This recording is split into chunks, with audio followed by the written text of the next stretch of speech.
Tanggalin kaya natin dun. Ang mga steam lang siya eh. O sige, tanggalin na kaya natin. Kaso yung ulo mapuputol. Ha? Okay lang. O sige na.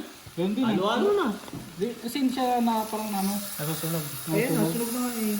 May steam lang siya. Dapat yan kasi kung Ikaw may... may toka dito eh. Tapos ano hinahang Ako sapoy lang ako. Sapoy. Sapoy dito yung ano, adjustan. Kaya nga, ang ginagawa mo dyan. Tulog ka na. Ako nagatingin dito. Sabi ko kasi sa'yo, matulog ka na. Di ba ako natin matulog kasi gutom ako. Hindi mo ba uwi? Kasi lang natin. Hinahanap ka na ng nanay mo. Kaya na yata ako. Wow! Pa lang palaman yan. Yes. Yung binili kong ano. Yung binili kong kamatis. Yung bilasa yan na ano? Service Yung bilasa din yan na nabili mo? Ha, John?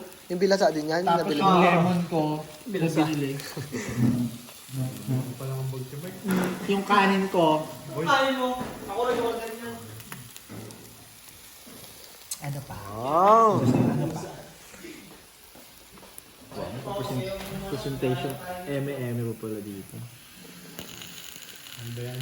Sinugba platters. Yes, pang mayaman. Seafood platter tayo ngayon. First time tayo nagyaman-yamanan yun. Yung ano ba, yung yan yung ano, yung defrost o yung ano ko yan, yung hindi defrost yan.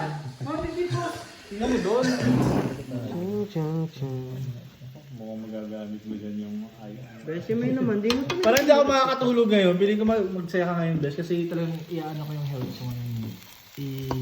Mamayin ko natin. Mad! Achi!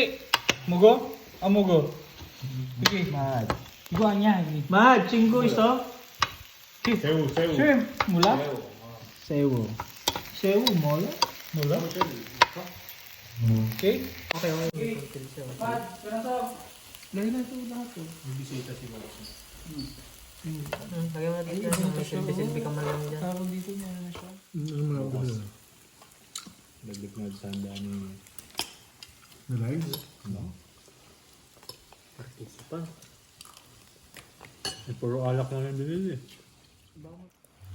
Wala talaga na pumunta. Magas naman nila. Baka ayaw nila ng seafood. Sabi lang sila yung gutom. Baka nakabusog na rin. Diba gusto magpahinga? Pagod. Pagod kasi maglakad naman ako.